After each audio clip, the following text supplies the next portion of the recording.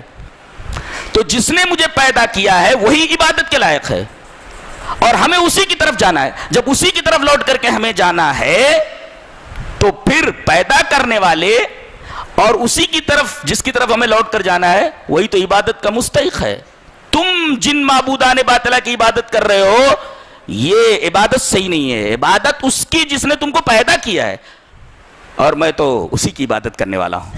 وَمَا لِيَ لَا أَعْبُدُ الَّذِي فَطَرَنِي وَإِلَيْهِ تُرْجَعُونَ أَأَتَّخِذُ مِن دُونِهِ آلِهَةً. یہ دیکھیں کتنی عجیب و غریب بات کہہ رہے ہیں. أَأَتَّخِذُ مِن دُونِهِ آلِهَةً إِن يُرِدْنِي الرَّحْمَنُ بِضُرٍّ لَّا تُغْنِ عَنِّي شَفَاعَتُهُمْ شَيْئًا وَلَا يُنقِذُونَ. اگر میرا رب تمہیں تکلیف پہنچانے کا ارادہ کر لے, تمہیں مٹانے کا ارادہ کر لے, تو یہ جو معبودان باطلہ تمہارے ہیں, یہ بابا لوگ, یہ معبودان باطلہ یا تمہارے بت, یہ اللہ کے میرے رب کے قہر سے اور عذاب سے تم کو نہیں بچا سکتے. تو میرا رب غالب ہے, وہ اگر تمہارے اوپر کوئی مصیبت بھیج دے اس مصیبت کو یہ لوگ نہیں دور کر سکتے. کتنی شاندار تقریر ہے اور کتنا بے باک ہوتا ہے موحد. تنے تنا کھڑا ہوا ہے وہ آدمی پوری قوم کے سامنے اور توحید پر تقریر شروع کر دیا اس نے. وَمَا لِيَ لَا أَعْبُدُ الَّذِي فَطَرَنِي وَإِلَيْهِ تُرْجَعُونَ أَأَتَّخِذُ مِن دُونِهِ آلِهَةً إِن يُرِدْنِي الرَّحْمَنُ بِضُرٍّ لَّا تُغْنِ عَنِّي شَفَاعَتُهُمْ شَيْئًا وَلَا يُنقِذُونَ إِنِّي إِذًا لَّفِي ضَلَالٍ مُّبِينٍ. اگر میں تمہاری طرح اللہ کو چھوڑ کر کے کسی دوسرے کی عبادت کروں تب تو میں کھلی ہوئی گمراہی میں ہوں. إِنِّي آمَنتُ بِرَبِّكُمْ فَاسْمَعُونَ. یاد رکھو تمہارے رب کے اوپر, وہ میرا ہی رب نہیں ہے, تمہارا بھی رب. قرآن یہ صرف مسلمانوں کے لیے نہیں ہے, قرآن پوری دنیا کے لیے, ہندوؤں کے لیے, عیسائیوں کے لیے, یہودیوں کے لیے, جینیوں کے لیے, سکھوں کے لیے, جتنے بھی مذاہب ہیں سب کے لیے قرآن ہے. اور جس طریقے سے اللہ سب کا رب ہے, رب العالمین ہے, ہمارا نبی بھی رحمت للعالمین ہے. صرف مسلمانوں کے لیے رحمت نہیں ہے آپ, اور اللہ صرف مسلمانوں کا رب نہیں ہے. ایسے ہی میں جس رب کو مانتا ہوں, جس رب کی عبادت کرتا ہوں, وہ تمہارا بھی رب ہے. اس نے یہ نہیں کہا کہ میں اپنے رب پر ایمان لایا, نہیں, انی آمنت بربکم, میں تمہارے رب کے اوپر ایمان لایا. فاسمعون, سن لو غور سے, میں تمہارے معبودوں کی پوجا کرنے والا نہیں. انی آمنت بربکم فاسمعون, کہا کہ پکڑو اس کو, سب سے بڑا مجرم یہی ہے. پکڑ کر کے اتنا مارا گیا, جب لوگ وہاں سے ہٹے تو مر چکا تھا. قوم نے اس کو اتنا مارا, کوئی ادھر سے مار رہا ہے, کوئی ادھر سے مار رہا ہے. جب لوگ وہاں سے ہٹے تو دیکھا گیا وہ آدمی مر چکا تھا. یہاں ٹھہر کر چند مسائل جان لیے جائیں. اللہ نے فرمایا وَمَن يَقْتُلْ مُؤْمِنًا مُتَعَمِّدًا فَجَزَاؤُهُ جَهَنَّمُ خَالِدًا فِيهَا. جو کسی مومن کو جان بوجھ کر کے قتل کر دے وہ ہمیشہ جہنم میں رہے گا. ایک, اگر غلطی سے قتل کر دیا ہے, جس کو قتل خطا کہتے ہیں, گن اٹھایا تھا کسی جانور کو مارنے کے لیے, سامنے سے آدمی آ گیا مسلمان, گولی اس کو لگ کے مر گیا, یہ قتل خطا ہے. قتل خطا پر دیت کتنی ہے؟ 100 اونٹ ہیں. 100 اونٹوں میں 40 گابھن اونٹنیاں ہونا. عرب کے علماء نے یہ کہا ہے کہ 100 اونٹوں کی جن میں 40 گابھن اونٹنیاں ہوں, جن کی قیمت بہت زیادہ ہوتی ہے, سب کی قیمت لگائی جائے, تقریباً میں نے منیمم اندازہ کیا ہے تو 30-35 لاکھ تک جاتا ہے. منیمم 20 لاکھ 25 لاکھ یہ دینا. کار آ رہی ہے, اچانک آپ سامنے سے نکلے, کار نے آپ کو ٹھونک دیا, آپ کار کی زد میں آ گئے. اب دو صورتیں ہیں, آپ مر گئے. اب آپ کے جو وارثین ہیں اب دیت کا مطالبہ کر سکتے ہیں کار والے سے. قتل خطا ہے, کتنے دینا؟ 30 لاکھ روپیہ. 100 اونٹوں کی قیمت دینا. غلطی سے ہو گیا تو اسی کا نام تو قتل خطا ہے. انسانی جان کا اتنا احترام ہے. کتنی قیمت دینا؟ 100 اونٹوں کی قیمت دینا, جس میں 40 گابھن اونٹنیاں ہوں, ان کی قیمت اور زیادہ ہوتی ہے. اس کار والے کو دینا ہے اور آپ کلیم کر سکتے ہیں. نہ دے تو باقاعدہ پولیس کی طرف رجوع کیجئے, شریعت اس کی اجازت دیتی ہے. قتل خطا ہے یہ. اس کو یہ رقم دینا چاہیے. اور اگر آپ مرے نہیں, ہاتھ پیر ٹوٹ گیا, تو علاج میں جتنا پیسہ لگتا ہے آپ کلیم کر کے لے سکتے ہیں, جائز ہے, شریعت حکم دیتی ہے, لو اس سے پیسہ, کہیں سے بھی لائے, بھیک مانگ کر لائے, نہیں تو عاقلہ دیں, اس کے رشتہ دار دیں, کلیم کر کے وہ پیسہ لے لینا ضروری ہے. ہاں اگر کوئی معاف کر دے تو الگ بات ہے, لیکن آپ لے سکتے ہیں. اگر وہ نہ دے تو پولیس سے رجوع کیجیے, شریعت اس کی اجازت دیتی. یہی رک کر ایک مسئلہ اور جان لیں, انشورنس. کسی بھی طریقے کا انشورنس جائز نہیں ہے, حرام ہے.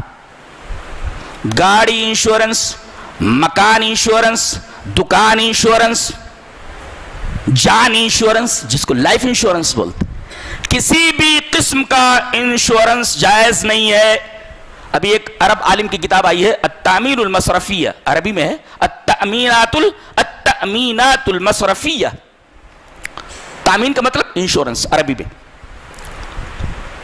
اس کے اندر انہوں نے یہ کہا ہے کہ کسی بھی قسم کا انشورنس جائز نہیں ہے. لیکن ہندوستان میں چونکہ انشورنس کا معاملہ اجباری ہے, اجباری کا مطلب آپ مجبور ہیں. آپ اگر کار لیں گے تو آپ کو 2-3 ہزار روپیہ بھرنا ہی, انشورنس کرانا ہی ہے. اسی طریقے سے آپ نوکری پیشہ ہیں تو آپ کا لائف انشورنس بنا لیا جاتا ہے. اب یہ جو کار کا کرایہ ہے, ہم اپنی گاڑی کا بھرتے ہیں, تقریباً 2,500 یا 3,000 لگتا ہے, وہ بھرنا پڑتا ہے. تو یہ جو ہم دے رہے ہیں یہ اجباری ہے, مجبور ہیں, وہ تو دینا ہے. وہ نوکری پیشہ ہے, مجبور ہے. تو جہاں انشورنس دینا جبری ہو, اجباری ہو, آپشن نہ ہو, تو آپ وہاں انشورنس بھر سکتے ہیں. بھر دیا آپ نے. اب جب آپ کو انشورنس ملتا ہے, گاڑی کا ایکسیڈنٹ ہو جائے, کچھ ہو جائے, تو جو انشورنس ملتا ہے اس میں یہ دیکھیں کہ آپ کا کتنا گیا ہے, وہ آپ اپنا لے لیں, بقیہ خیرات کر دیں. طریقہ ہے. اس لیے کہ انشورنس درست ہی نہیں ہے. جہاں مجبوری ہے وہاں آپ بھریے, اور جب انشورنس ملے تو آپ جتنا آپ نے دیا ہے اتنا آپ لے لیجئے, بقیہ خیرات کر دیجئے.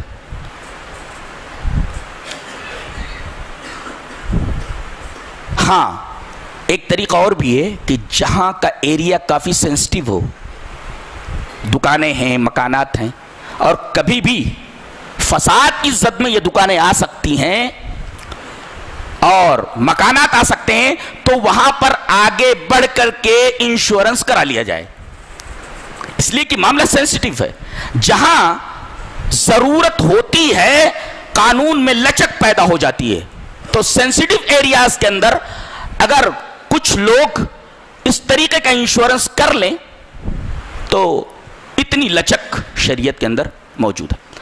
جہاں تک لائف انشورنس کا معاملہ ہے اور ان تمام انشورنس کا معاملہ ہے, اس کا جواز نہیں ہے. مجبوری میں آپ انشورنس دے سکتے. کیوں حرام کیوں ہے یہ؟ اس لیے کہ 3 چیزوں میں سے ایک چیز ضرور پائی جاتی ہے. ایک تو یہ قمار ہے, ہوگا جوا, یا تو یہ سود ہوگا, یا پھر یہ ضرر ہوگا. ضرر, تکلیف پہنچے گی. مثلا ایک زمین ہے, ایک مسئلہ زمین کا بھی لے لیجئے, انشورنس آ گیا, نحوست آ گئی, تو ایک مسئلہ اور لے لیں. ایک زمین ہے آپ کی, پلاٹ ہے پورا, یا بڑی سی 1 ایکڑ کم سے کم آپ کی زمین ہے. ایک آدمی آتا ہے, میں یہاں بک اسٹالس لگانا چاہ رہا ہوں 1 مہینے کے لیے, کتنا لیں گے؟ زمین آپ کی کرائے پر لینا چاہ رہا ہوں. بولے مہینے پر لگائیں گے 30,000 روپیہ. ٹھیک ہے, تو اس طرح زمین کرائے پر دے سکتے ہیں. وہ اپنی دکان اٹھائے گا, پیسہ دے گا, زمین آپ کی, اس کا کام ہو گیا, آپ کا کام ہو گیا. تو اس طرح زمین کو کرائے پر دینا درست ہے. اچھا, ایک آدمی آتا ہے, آپ کی زمین چاہیے, کیا کرو گے؟ اس میں کچھ فصل اگاؤں گا. تو ایسا ہے کہ فصل کی جو پروفٹ ہوگی, پروفٹ کے اندر مجھے 5% دے دینا, جائز ہے. 5% نفع آیا تو 5% پروفٹ میں 5% کا شریک, مجھے شریک بنا لو, جائز ہے. تیسری شکل, ایک آدمی آتا ہے اور کہتا ہے کہ یہ اپنی زمین دے دو اور میں اس پہ کھیتی کروں گا. اب کھیتی والا زمین والا یہ بولتا ہے ٹھیک ہے، فصل جب ہو جائے گی تو میں وہ نہر کے کنارے جو ایریا ہے، وہ نہر کے کنارے کا اتنا ایریا میں لے لوں گا، اس کی پوری فصل میری ہو جائے گی. ناجائز ہے، حرام ہے.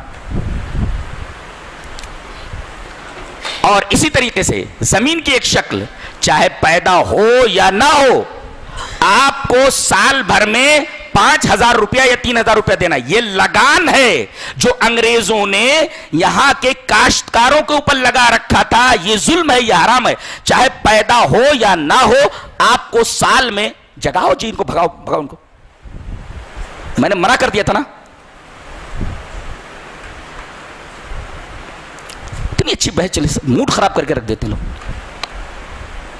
ابھی منع کیا تھا، نیند آ رہی تو پیچھے چلے جاؤ.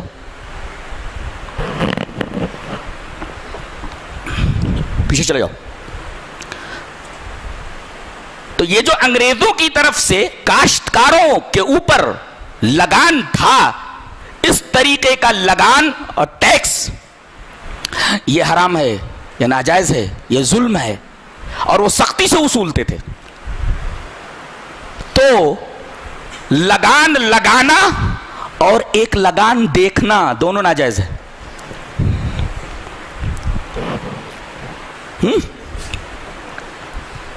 تو یہ زمین کی 4 شکلیں ہوئی، جن میں سے ایک ناجائز ہے اور بقیہ 3 شکلیں جائز. بقیہ شکلیں بیان کر دی گئی. اب یہ آدمی مر گیا، مار ڈالا اس کو. اچھا، جو اللہ کی راہ میں قتل کر دیے جاتے ہیں، مار دیے جاتے ہیں، ان کے لیے برزخ نہیں ہے، وہ ڈائریکٹ جنت میں چلے جاتے ہیں.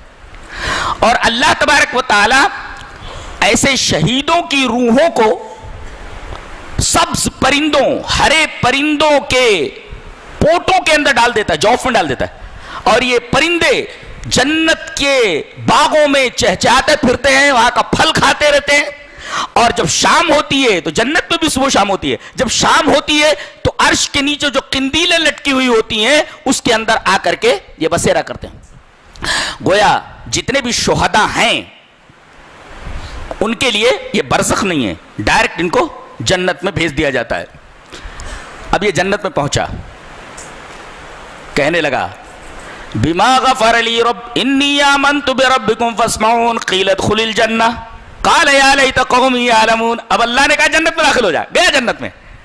کہتا کاش میری قوم کو علم ہوتا. دیکھو پتہ یہ چلا کہ قوم آپ کی اگر مشرک ہی کیوں نہ ہو، کافر ہی کیوں نہ ہو، اور اس نے آپ کو تکلیف پہنچایا بھی ہے، تو آپ ہمیشہ اپنی قوم کے خیر خواہ رہیے. یہ اسلام تعلیم دیتا ہے.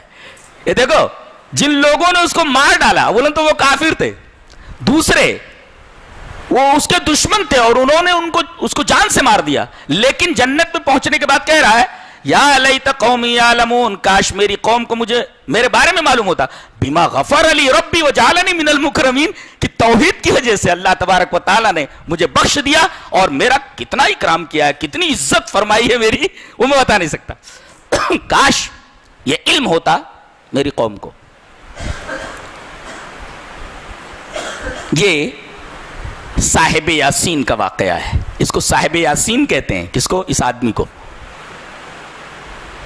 نبی کریم صلی اللہ علیہ وسلم کی ایک حدیث ہے، ابن ابی حاتم نے ذکر کیا ہے کہ عروہ ابن مسعود ثقفی آئے، کہا کہ اللہ کے رسول میں ایمان لے آیا ہوں، اب میں اپنی قوم میں جا کر کے دعوت توحید پیش کرنا چاہتا ہوں. نبی نے فرمایا انی اخاف ان یقتلوک، مجھے ڈر ہے تیری قوم بہت سخت ہے، دعوت توحید پیش کرے گا تو تیری قوم تجھے قتل کر دے گی. انی اخاف ان یقتلوک. کہا کہ نہیں اللہ کے رسول، میری قوم میری بڑی عزت کرتی ہے، اگر میں سوتا رہوں تو مجھے جگاتے نہیں ہیں. یہ بات انہوں نے کہی. کہا کہ ٹھیک ہے انطلق، جا، انطلق، گو، رہو، جا. اب جیسے ہی انہوں نے جا کر کے اپنی قوم کے سامنے کہا اے میری قوم، لات کوئی لات نہیں ہے، عزا کوئی عزا نہیں. موحدین بھی کیسے ہوتے ہیں، لات کوئی لات نہیں ہے. منات کوئی منات نہیں ہوتی، عزا کوئی عزا نہیں. لوگوں نے کہا ارے کیا بک رہا ہے یہ، ہمارے معبودوں کو برا بھلا کہہ رہا ہے. ابھی یہ بول ہی رہے تھے کہ ایک تیر آیا کسی نامعلوم سمت سے اور ان کے گلے میں لگ گیا، گرے اور وہیں ختم ہو گئے. نبی کریم صلی اللہ علیہ وسلم کو معلوم ہوا تو آپ نے فرمایا ھذا مثلہ کمثل صاحب یاسین. عروہ ابن مسعود ثقفی کی مثال صاحب یاسین کی طرح ہے کہ جس طرح وہ آدمی دعوت توحید دیتا ہوا شہید ہوا، تقریر کرتے ہوئے شہید ہوا، اسی طریقے سے میرا یہ امتی بھی عروہ ابن مسعود ثقفی بھی دعوت توحید دیتا ہوا شہید ہوا. اب چونکہ آدمی مرتا ہے، یہ کہا گیا کہ وہ جنت میں پہنچ گیا، تو ثبوت دینا چاہیے نا کہ مرنے کے بعد زندگی ہے. مرنے کے بعد زندگی ہے. موت کی سرحد پر سارا معاملہ ختم نہیں ہوتا. اصل زندگی موت کی سرحد سے شروع ہوتی ہے. موت کی سرحد پر ہماری عارضی زندگی، وقتی اور ہنگامی زندگی ختم ہوتی ہے، اور جہاں زندگی کی شام ہوتی ہے وہیں سے ابدی زندگی کا سورج طلوع ہوتا ہے. پھر ہمیشہ وہ زندگی باقی رہتی ہے، چاہے آدمی جہنم میں جائے یا جنت میں جائے، کبھی مرے گا نہیں. علامہ اقبال نے صحیح کہا کہ موت کو سمجھا ہے غافل اختتام زندگی، ہے یہ شام زندگی صبح دوام زندگی. موت پر عارضی زندگی کی شام ہوتی ہے اور وہاں سے ابدی زندگی کی صبح نمودار ہوتی ہے. تو موت کی سرحد پر سارا معاملہ ختم نہیں ہوتا. اصل معاملہ تو وہیں سے شروع ہوتا ہے. معاملہ اصل وہی ہے. ہم نقل میں پھنسے ہوئے ہیں اصل معاملے کو پس پش ڈال کر کے. اصل معاملہ تو موت کی سرحد سے شروع ہونے والا ہے، وہاں سے شروع ہونے والا ہے، جس کے تعلق سے ہم انتہائی غافل ہیں. اب چونکہ مرنے کے بعد زندگی دلیل دی جائے، سب سے پہلے مشاہداتی دلیل دی جا رہی ہے جس آدمی آنکھوں سے دیکھ سکتا ہے. فرمایا گیا وَآیَةٌ لَهُمُ الْأَرْضُ الْمَيْتَةُ، ان کے لیے ڈیڈ لینڈ، مردہ زمین ایک نشانی ہے. کسی آدمی سے پوچھا جائے سخت گرمی کے موسم میں کسی چٹیل میدان سے گزرے ہو، کسی فیلڈ سے گزرے ہو؟ گزرے. کیا دیکھا؟ کہا کہ پوری زمین میں کہیں کوئی سبز گھاس موجود نہیں ہے، پوری زمین چٹیل ہے. اچھا بارش میں کبھی گزرے ہو اسی میدان سے؟ بولے ہاں گزرے. کہا کہ کیا دیکھا؟ کہا کہ کوئی جگہ خالی نہیں ہے جہاں پر پودے لہلہا نہ رہے ہوں. اللہ نے فرمایا کہ جس طریقے سے یہ ڈیڈ لینڈ، یہ مری ہوئی زمین جو سوکھ گئی ہے، اس کے اور سے میتا کہا گیا، ڈیڈ لینڈ کہا گیا، اور بارش ہونے پر یہ سبزہ زار کی شکل لے لیتی ہے، اس میں چھوٹے چھوٹے پودے، بڑے بڑے پودے لہلہانے لگتے ہیں. ایسے ہی جیسے یہ زمین مرنے کے بعد دوبارہ زندہ ہو گئی ہے، ایسے ہی جب تم مر جاؤ گے اور جب سور پھونکا جائے گا تو سور بمنزل بارش کے ہوگا، تم بھی اسی طریقے سے اٹھ کر کے جیسے وہ زمین سے پودے نکلتے ہیں ایسے ہی تم زمین سے نکل کر کے ہمارے سامنے آؤ گے. یہ ایک مشاہداتی دلیل دی گئی کہ مرنے کے بعد ایک زندگی ہے. اگر دیکھنا چاہتے ہو تو اپنی آنکھوں سے دیکھ سکتے ہو. یہ ایک مشاہداتی دلیل ہے باس بادل موت پر، مرنے کے بعد اٹھائے جانے پر. اس کے بعد ایک قانون ہے اس کائنات میں، قانون تزویج. اللہ تبارک و تعالی نے ارشاد فرمایا سبحان الذی خلق الازواج کلھا، پاک ہے وہ ذات جس نے دنیا میں جتنی بھی چیزیں ہیں سب کے جوڑے بنائے ہیں، سب کے جوڑے بنائے ہیں. نکتہ یہ ہے اللہ نے یہ فرمایا کہ دنیا میں جتنی بھی چیزیں ہیں اس کا ایک جوڑا ہے، لیکن اس آیت کریمہ کو سبحانہ سے شروع کر رہا ہے. کیوں؟ یہ بتانے کے لیے کہ دنیا میں ہر چیز کے جوڑے، میرا کوئی جوڑا نہیں، میں پاک ہوں. سبحان الذی خلق الازواج کلھا، سبحانہ سے شروع کیا گیا. کیوں؟ دنیا میں ہر چیز اپنا جوڑا رکھتی ہے، میرا کوئی جوڑا ہے ہی نہیں، اس لیے میں جوڑے سے پاک ہوں. سبحانہ سے شروع کیا گیا. نہ اس کا کوئی جوڑ ہے، نہ اس کی کوئی جوڑی ہے، نہ اس کا کوئی جوڑا ہے. فرق ہے تینوں میں. جوڑ کا مطلب مقابل کا، ایک پہلوان دوسرے پہلوان جیسا، یہ جوڑ ہے. جوڑ اس کے جوڑ کا کوئی نہیں، جس کو کفو کہا گیا ہے اس کا جوڑ کوئی نہیں ہے، اس کے جوڑ کا کوئی نہیں ہے، اور اس کی جوڑی نہیں ہے، یعنی کوئی اس کا شریک نہیں ہے جی. اور تیسرے اس کا جوڑا نہیں ہے، یعنی جوڑا ہونے کے لیے بیوی ہونا چاہیے اور بچہ ہونے کے لیے بیوی ہونا چاہیے. اللہ نے فرمایا